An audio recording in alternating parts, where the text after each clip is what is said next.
Hey guys, hope everyone's having a good day. So it's been a while, but we're going to do a technical analysis on Myerscough. He is a British discus and shot putter. I'm pretty sure, national record holder in shot put for Britain. He has thrown, this is his PR throw of 71 feet, 11 inches, or like 21, I think 95 or something. It's just right under 22 meters. And he actually did that in college at the NCAA. So, uh, thank you to Don Babbitt, by the way, for providing this video as well. And let's just get straight into it. All right. So this is just a technical analysis. This isn't like an underrated thrower or anything. I actually know him a little bit personally, because he coaches at actually a local high school near where I am right now. And fun fact about him too, he has I think one or two world records in grip strength events. His forearms are so massive, and so are his hands. He's around, I think, like 6'10". He is just an absolute behemoth of a man. And a really nice dude as well. Don't know him like that well. We should like hi once or twice, and like I've asked him a couple things. He's coached one of my athletes a little bit, like helped him out. So yeah, like overall, good dude, and obviously far thrower. Now, excuse me. Let's get into the actual technical analysis. All right, so okay. Now we're going in the right direction. Okay, so winds. I really like how he sets up here. Very nice, and let me get the straight lines. Very nice, even balance. Not super wide, not super narrow, just right around shoulder width, maybe a little wider than shoulder width, so perfect there. When he winds, he doesn't do a short. He does do a short wind. And he's pretty hunched over as well. Not a bad thing, especially during this time, like the early 2000s and 90s. That used to be pretty much the standard, pretty much, until like Adam Nelson and them came along. But a lot of people, like, especially the spin was still kind of new. It's not new, but like it wasn't like what it is now in terms of like technical acumen and whatnot. So, but, oh, sorry, I'm going through some throat issues. But what was I saying? So yeah, it's not necessarily bad, but if you notice, he still has a strong back. So he's not just like a wet noodle. He's still strong and comfortable. And that's the main thing on your wind. You want to be comfortable in your wind, because if you're comfortable, you're able to just repeat it. All right. Now sometimes when you wind, your coach is going to have you wind in a position that may not seem comfortable, but it's right for you, and maybe you just don't know it, but it makes you hit the right positions out the back. So then, you just kind of have to get comfortable with it and just learn to get comfortable, just like the throw in general, because you're put into a lot of positions in the throw that are not very comfortable because, basically any other sport or just in life general, you're not really hitting these types of positions with your body. So, but, you just learn to get comfortable with them. It's the same for the wind. But eventually you want to be comfortable in them, because once you're comfortable in these positions, then you can repeat them automatically. All right? Which is what you want, that consistency. So, really good wind here. So, turns. Doesn't get that much over the left. Like, he doesn't shift his weight that much over his left. So, if you notice, he starts down. And he stays relatively down, kind of not pops up a little, but when you start really low, what's going to happen naturally is that your chest and stuff is going to go up, because your hips are going back a little more just because you're turning out the back. So this is completely natural. But you notice it's like a gradual. It's not like he just is here and then just staying straight up. It's a gradual up, which is what you want. All right? So he's here, super long left arm, really nice. If you also notice, he's not looking at his left arm, or like he's not peeking ahead. What he's doing is oh, sorry, I don't know what's wrong with my throat.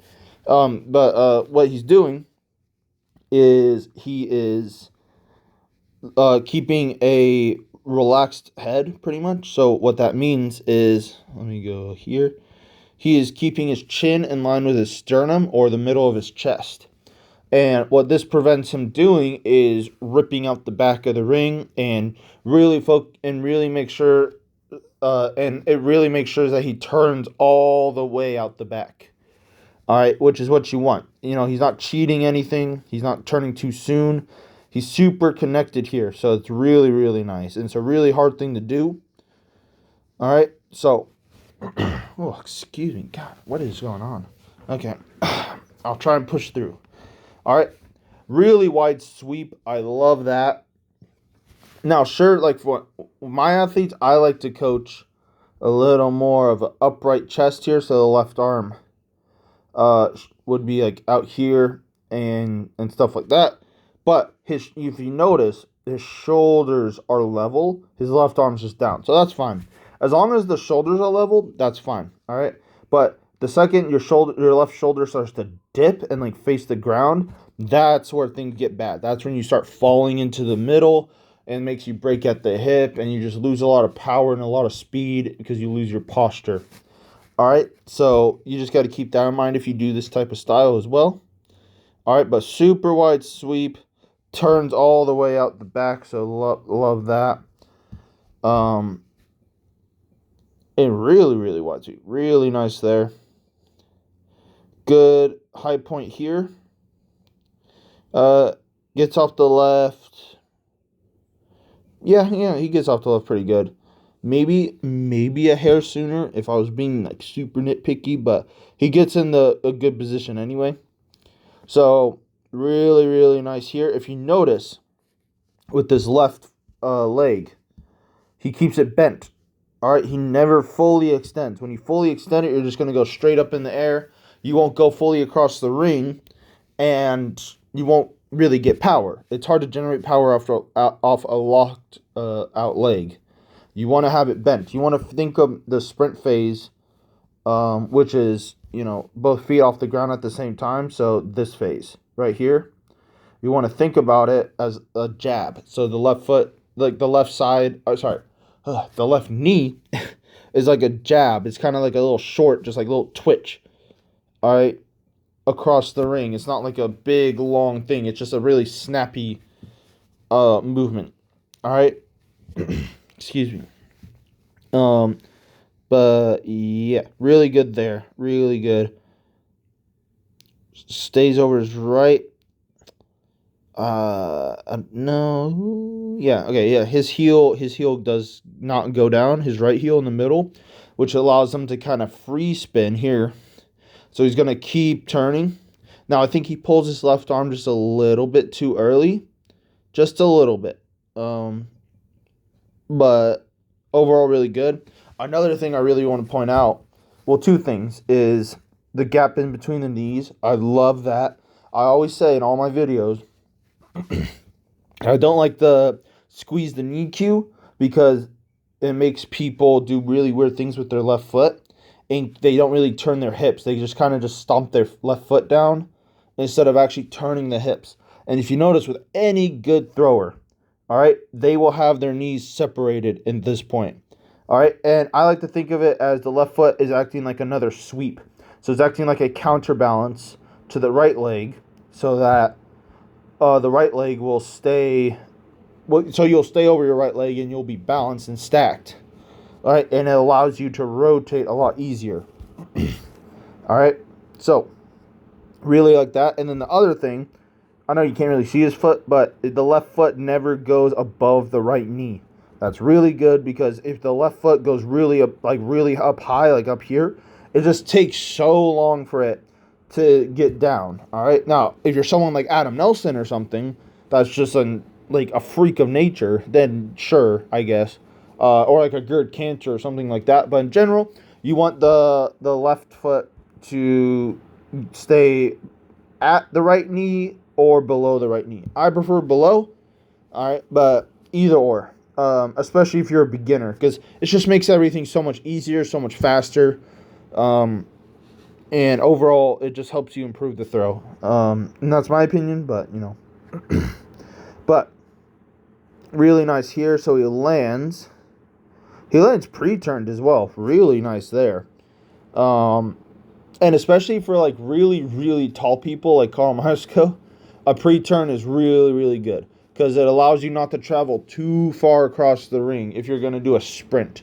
If you're going to do kind of like what a Ryan Krauser kind of does, which is kind of like a walkthrough, but like not really a walkthrough. Or if you're going to be like Carl Myerscough or like a Christian Cantwell, who are both like extremely tall individuals, Carl Myerscough especially, like you want to pre-turn just a little bit if you're going to sprint and be a lot more upright through the ring, just because it helps you keep you actually in the ring and not traveling too far across. So he lands pretty much in the middle, so really good there. And now you notice he's turning. The turn of his right foot and his right side is what gets his left foot down. All right, now he pulls just a little bit. I think he could stay back a little longer, so he lands just a little bit open. But if you notice, he's already ready to throw. He has the separation with his lower and upper body, so that's really, really nice. And he's just going to stay grounded. He's going to turn through it. Super nice there. A really, really nice position. So he's still on the ground here. He's transferring weight over to his left side by now, over his block leg. And then he throws. So super nice. All right, he kind of under rotates. So let's see. His left foot lands. Oh my god. Okay, his left foot lands there. Let's see. Yeah, so he kind of under rotated just a hair, but not terrible, by any means. Excuse me. And then easy save, easy. Is it the prettiest throw in the world? No. But does it get the job done, and does he hit really, really good positions? Yes. I would rather have a thrower look like this and throw far than have a really, really pretty thrower that looks like textbook perfect, but like doesn't really throw very far. Because at the end of the game, this whole sport's about throwing as far as you can. So it doesn't matter how you look doing it, really, as long as you can throw it. All right? But if you notice, like on first look, I mean, like this throw doesn't look that great. But if you actually break it down, he hits so many good positions. And I always say, you cannot throw above 70 feet with a 16 without good technique. Just like you can't throw over like 70 meters or even like 65 meters without good technique with a 2K. I don't care how athletic or strong you are. Like, you got to have good technique to throw that far. You can't throw those distances. All right? So, like, you just can't. So, obviously, he's a super big, strong guy, which obviously helps. I'm not saying, like, be weak and puny and you'll throw far with good technique because, I mean, like, it helps to be strong. This event, you need to be strong. So, you still need to lift. You still need to, like, be as athletic as you physically can. Even if you're not born as, like, a genetic freak of nature, you still got to work hard at it, all right? And, maybe someday you'll be athletic. All right, but yeah, hope you guys like this video, and yeah, thanks for watching, and see you later. Bye.